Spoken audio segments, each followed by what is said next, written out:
사랑하는 성도 여러분, 7월 2일 목요일 아침입니다. 하나님의 은혜와 평강이 함께하기를 축복합니다. 좋아요, 구독 꼭 눌러주세요. 우리 천만 성도 큐티하는 그날까지 함께 달려가도록 하겠습니다.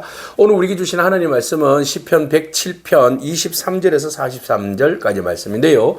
우리 함께 28절, 29절, 30절 말씀 같이 읽도록 하겠습니다. 이에 그들이 그들의 고통 때문에 여호와께 부르짖으매 그가 그들의 고통에서 그들을 인도하여 내시고 광풍을 고요하게 하사 물결도 잔잔하게 하시는도다. 그들이 평온함으로 말미암아 기뻐하는 중에 여호와께서 그들이 바라는 항구로 인도하시는도다. 아멘. 하나님은 광야에서 길을 내시는 분이십니다. 그리고 뿐만 아니라 흑암에서 또는 포로의 결박으로부터 진리로 우리를 쇠사슬로부터 묶인 것들로부터 자유케 하시는 분이시죠. 그리고 하나님께서는 우리의 병든 것들로부터 생명을 다시 치유하시는 능력을 주시는 분이시죠. 자, 그럴 때 우리가 부르짖음으로 인해서 이 모든 혜택을 우리가 누리게 됩니다.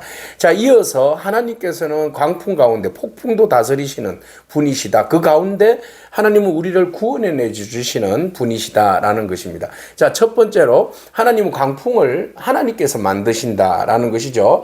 그래서 왜 우리 인생에 광풍이 옵니까? 그것은 하나님의 주권자이시기 때문에 하나님의 주관 안에 들어있는 겁니다. 광풍이 없는 것이 좋은 것이 아니라 광풍이 우리에게는 유익이 있어요. 바다가 광풍이 불지 않으면 바다가 순환이 되지 않는다고 하잖아요. 썩는다고 하잖아요. 광풍이 있기 때문에 바다가 요동치고 그것이 건강한 바다로 세워진다는 것이죠. 우리의 인생도 마찬가지죠. 그냥 아무 일 없이 무사태평만 있으면 아무 일 없으면 그저 우리는 병들어 죽는 거예요. 그러나 우리를 때로는 긴장하게 하시고 그 긴장하게 함으로써 우리가 하나님을 바라보는 시선을 세상이 아니라 하나님을 바라보게 하심으로 인하여서 하나님께 더 가까이 나가고 하나님의 은혜를 잊게 되는 것이죠. 그래서 때로는 하나님께서 바다에 광풍을 불게 하시듯이 우리의 인생에도 광풍을 불게 하신다는 겁니다. 자, 그래서 오늘 본문에 보면 배들이 바다에 있고 그것에서 어부들이 그 일하는 사람들이 그 위에 있는데 기이한 일들은 바로 바다가 막 폭풍을 친다는 거예요. 이건 바로 하나님께서 명령하셔서 강풍이 일게 하셔서 바다 물결이 일어나게 하셨다. 그래서 지금 여기에서 주권자가 누구인가라는 겁니다. 굉장히 중요한 이야기예요. 우리의 자연의 주권자, 자연을 다스리시는 분 누구신가? 하나님이십니다. 그러면 우리의 인생의 주권자는 누구시죠? 하나님이십니다. 지금 시편 기자는 이 이야기를 하려고 하는 거예요. 우리가 깜빡 잊어버릴 수 있어요. 폭풍에 휘말려서 그 폭풍에만 집중하다 보니까 이것의 모든 것들의 주권자가 누구시며 이 폭풍을 잔잔케 하고 폭풍으로부터 벗어나게 하시는 분이 하나님이시라는 것을 우리가 잊을 수가 있다는 거죠. 그래서 시편 기자는 그 가운데서도 우리가 잊지 말아야 할 것은 바로 이 주관자가 누구신가, 주권이 누구에게 있는가를 먼저 기억해야 한다라는 겁니다.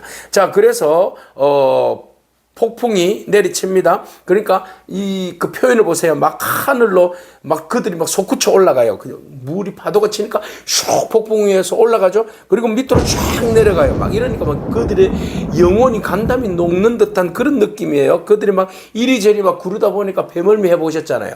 막 취한 사람처럼 막 구토하고 비틀거리고 난리가 났어요. 온통 그냥 혼란에 빠지는 그런 상황이에요.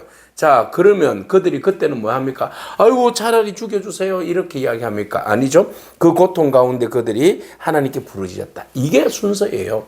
우리가 고통을 만났어요. 고난을 만났어요. 풍랑을 만났어요. 어떻게 하는가?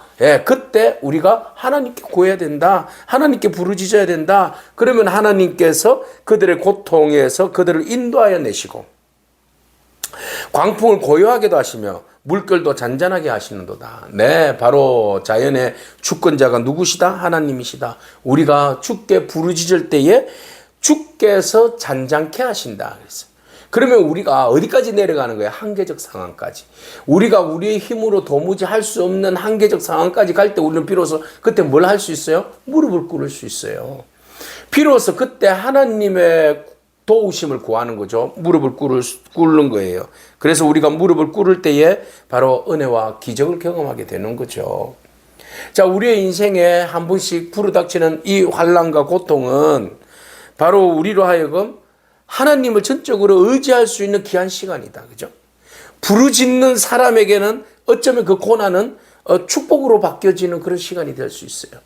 또 우리에게 오는 환난과 폭풍의 시간이 우리에게는 불편한 시간이지만 다소 그 시간들을 통하여서 우리는 고난을 바꾸어서 축복의 시간으로, 하나님의 은혜의 개입의 시간으로, 주권적인 하나님의 역사하심의 그 시간으로 우리가 그것을 바꿀 수 있고 그것을 경험할 수 있는 놀라운 시간이다라는 겁니다. 그래서 여러분, 폭풍이 왔을 때 너무 절망하지 않기 바랍니다. 그 폭풍을 주관하시고 그 폭풍을 잔잔케 하시고 우리로 하여금 항구로, 그들의 평온함으로 말미암아 기뻐하시는 중에 여호와께서 그들을 바라는 항구로 인도하시는도다. 네, 결국은 하나님께서 우리가 바라는 소망의 항구로 인도하여 주시는 분이심을 우리가 보게 하는데, 그 하나님을 기대하기를 바랍니다. 그 하나님을 바라보기를 바랍니다. 그래서 시편 기자는 말합니다. 여호와의 인자하심과 인생에게 행하신 기적으로 말미암아 그를 찬송할지로다 그랬어요. 하나님이 일하심을 보고 찬양할 이유가 있네. 예. 이 모든 일들을 바라보니 하나님은 우리의 찬양을 받으시기에 합당하신 분이시네. 우리의 환경보다도 크신 분이 우리 하나님이시네. 우리가 그친 폭풍우를 바라볼 때에 누구를 의지해야 할지 우리가 분명하네 라는 것이죠. 오늘 우리가 폭풍을 만났을 때 그 폭풍으로부터, 폭풍을 잔잔케 하시고 그 폭풍으로부터 우리를 구원해 주시고 우리를 하여금 바라는 항구로 이끌어 가시는 분이 우리의 하나님이시라는 사실을 여러분 기억하기를 바랍니다. 자, 이렇게 해서 여호와의 인자하심과 인생에게 행하신 기적으로 말미암아 그를 찬송할지어다. 예, 백성의 모임에서 그를 높이며 장로들의 자리에서 그를 찬송할지로다. 그래서 그러니까 우리가 하나님을 찬양할 이유가 여기에 있는 거예요. 우리가 하나님의 인자하심과 하나님의 선하심과 그 인자하심이 영원함이로다. 우리가 처음 시작 그렇게 하잖아요. 그러니까 여호와를 찬양하는데 우리가 하나님의 그 성품을 보고 우리가 찬양을 먼저 하는 거예요. 그 선하심과 그 인자하심이 바로 우리의 모든 삶에 개입하여 주셔서 광야에서 길을 내시고 또 감옥에서 쇠사슬에서 우리에게 해방을 주시고 진리로 우리를 자유케 하시고, 네, 그리고 병상에서 우리에게 생명을 주시는 하나님, 폭풍 가운데서도 잔잔케 하시고 우리로 하여금 소망의 항구로 이끌어 가시는 그 하나님, 그 하나님을 저와 여러분들이 찬양하기를 바랍니다. 높이기를 바랍니다. 그 하나님이 우리의 주가 되어 주시는 분이신 줄로 믿습니다. 자, 그리고 그 하나님은 고난을 복으로 바꿔주시는 분이시죠. 그 다음에 또 하나님은 우리의 인생을 역전시켜 주시는 하나님이시다. 네, 우리의 인생을 완전히 역전을 시켜주시는데 그 역전당함이 얼마나 행복합니까? 근데 아픔과 슬픔으로부터 역전이 되면 너무 좋아요. 그건 기쁨과 환희와 생명이니까. 근데 잘 나가다가 역전당해서 거꾸로 곤두박질 치면 이거는 진짜 비참한 일이에요. 근데 곤두박질 치는 사람의 이유가 있다라고 말씀하실 수가 있어요. 자, 그러면은 하나님께서 어떻게 우리의 인생에, 우리의 환경을 역전시키시는가 한번 보세요. 여호와께서는 강이 변화해서 뭐가 되게 해요? 광야가 되게 해요. 샘이 변화해 마른 땅이 되게 해요. 그 주민의 악으로 말미암아 옥토가 변화해 염전이 되게 하신다. 보니까 강이 변화해서 광야가 되고 샘이 변화해서 마른 땅이 되고 옥토가 변화해 염전이 되는 이유가 있구나. 그건 뭐예요? 주민의 악으로 인하여서, 하나님의 뜻에 순종하지 아니하고 그들의 포악함으로 인하여서 자연의 생태계가 바뀐다. 그러나 때로는 광야가 변화해서 물이 되기도 하고 마른 땅이 변화해서 샘물이 되기도 하시고 출인자들로 거기에 살게 하사 그들이 거주할 성읍을 준비하게 하시고, 여러분 밭에 파종하여서 포도원을 재배하여서 풍성한 소출이 나게도 하시고 또 복을 주사 그들에게 크게 번성하게 하시고 그의 가축들이 감소되지 아니하게 하시는 분이 우리 하나님이시다. 때로는 다시 압박과 재난과 우환을 통하여서 그들의 수를 줄이시고 낮추시는 분이 우리 하나님이시다.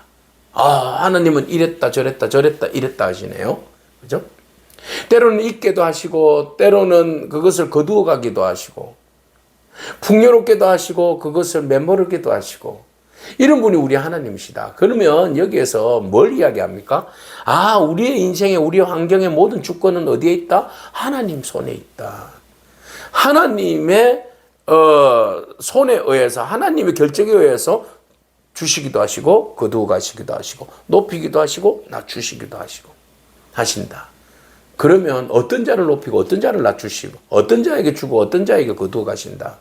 선한 자, 주님의 뜻을 따라서 행하는 자에게, 그리고 악을 행하는 자에게, 네, 우리가 하나님의 역전의 인생을 보게 되는 것이죠. 자, 여기에 보면 끝자락에 이렇게 표현하고 있어요. 뭐라고? 다시 압박과 재난과 우환을 통하여서 그들의 수를 줄이시고 낮추시는 분이시다. 자, 그 다음에 여호와께서 고관들에게는 능력을 쏟으시고 기름는 황야에서 유리하게 하시나 그랬어요. 고관들. 왜 이들에게 능력을 쏟아붓죠? 예, 가진 자로서의 교만과 오만함 때문에 그렇죠. 그리고 교만과 오만함으로 또 그것으로 인해서 다른 사람들을 착취하고 약한 자들을 억눌렀기 때문에 오히려 그들을 능욕하겠다. 기름는 황야에서 유리하게 하겠다. 그러나 궁핍한 자는 그의 고통으로부터 건져주신다. 그의 가족을 양떼같이 지켜주신다. 하나님의 은혜는 늘 언제나 이렇게 약한 자들에게 있어요. 약하다고 무조건 다 또 가진 자라고 무조건 다 뭐 나쁜 건 아니고 무조건 약한 자의 편에 선다는 것도 아니에요. 그러나 약하지만 하나님 의지하고 바라보는 자들. 하나님의 뜻을 따라서 사는데 약한 자예요. 그러면서 너무너무 가진 자들에 의해서 핍박당해요. 하나님 그들을 외면하지 아니하십니다. 반드시 도와주십니다. 근데 너무너무 많이 가졌는데 하나님 의지해야 하는데 하나님 바라보지 아니하고 교만과 오만함으로 모든 사람들에게 악한 영향력을 끼쳐요. 당연히 하나님께서 그들에게 대하여서는 하나님의 공의와 정의로 심판하신다. 그래서 우리의 인생이 잘 됐다라고 우리가 교만할 필요가 없어요. 교만할 수가 없어요. 못됐다고 해서 너무 주눅들 필요가 없어요. 왜? 언제나 판은 바뀔 수 있어요. 역전될 수 있어요. 이 모든 주권이 어디에 있어요? 하나님 손에 있어요. 그러므로 우리는 모든 것들의 자연을 바꾸시는 하나님, 폭풍을 잔잔케 하시는 하나님뿐만 아니라 우리의 인생까지도 바꾸시는 하나님이 우리 하나님이시다. 그러므로 신실하신 그 하나님 앞에 우리의 교만을 낮추고 겸손하게 나아가는 것이 중요하다라는 것이죠. 그래서 우리의 인간의 가능성을 완전히 바닥에 내려놓게 하시는 하나님. 그래서 절대적으로 하나님의 도우심만 붙들고 하나님만 바라보게 하시는 하나님. 그 하나님이심을 우리가 바라봐야 돼요. 그래서 때로는 하나님은 우리에게 복을 주시기도 하시지만 때로는 복을 거두어 가시는 분이시기도 해요. 때로는 하나님께서 우리에게 고난을 복으로 바꾸어 주시는 분이기도 하지만 역으로 복을 고난으로도 바꾸어 주시는 분이세요. 그렇다면 그 모든 것의 핵심에는 무엇이 있어요? 하나님을 전적으로 신뢰하고 바라보는 믿음이 중요해요. 고난에 있는 사람들은 복으로 바꾸시는 하나님을 기대하면서 주께 더 간절히 기도하는 믿음이 필요해요. 또 복을 고난으로 바꾸는 그런 상황 가운데서는 우리가 또 하나님 앞에 겸손할 필요가 있어요. 그래서 우리가 이 모든 자연의 환경에 바뀌는 것과 우리의 인생의 역사를 바뀌는 환경을 바라보면서 우리의 환경과 자연과 그리고 우리의 모든 인간 삶의 역사가 모든 것이 하나님의 손에 달려있다라는 사실을 분명히 기억하는 것이 중요한 거죠. 그래서 정직한 자는 보고 기뻐하며 모든 사악한 자는 자기의 입을 봉하리로다. 깨닫게 되는 거죠. 지혜 있는 자들은 이러한 일들을 지켜보고 여호와의 인자하심을 깨달으리로다 그래요. 모든 것을 우리가 지켜보고 이것이 결국은 하나님께서 하셨구나 라는 것을 깨닫게 되게 되는 겁니다. 오늘 우리가 모든 것을 주관하시는 전능하신 하나님을 바라보기를 원합니다.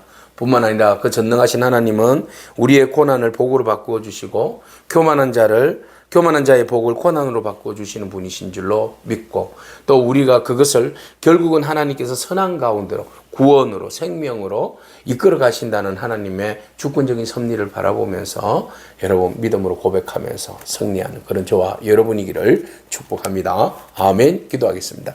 주님 감사합니다. 주님은 고난을 복으로 바꾸어 주시는 전능하신 하나님이신 줄로 믿습니다. 우리가 고난 당할 때 인생의 폭풍을 만났을 때 우리가 전적으로 주님을 의지하고 부르짖사오니 하나님께서 친히 우리의 폭풍을 잔잔케 하여 주시옵시고 또 우리를 주님 우리가 기대하는 항구로 선한 길로 인도하여 주시기를 소망합니다. 하나님 때로는 우리가 가졌다고 해서 너무나 교만하고 오만하지 않기를 원합니다. 하나님께서는 주시기도 하시지만 거두어 가시는 분이시기도 하는 줄로 믿습니다. 하나님 우리가 고난이 왔을 때 믿음으로 주님 바라보게 하시고 우리에게 복이 임하였을 때 교만하거나 오만하지 아니하도록 항상 겸손한 마음으로 주님을 바라보게 하여 주옵소서. 모든 것을 인생을 역전으로 바꾸어 주시는 하나님의 섭리를 바라보면서 우리의 인생이 바닥을 쳤다 할지라도 선하신 하나님께서 우리를 귀한 자리에, 생명의 자리에, 승리의 자리에, 또 온전한 자리에 세우실 것을 기대하면서 믿음으로 오늘도 인내하며 우리의 믿음을 지켜나가는 복된 인생 되게 하여 주옵소서. 예수님에게 하신 이름으로 기도합니다. 아멘. 오늘도 믿음으로 승리하길 축복합니다. 아멘.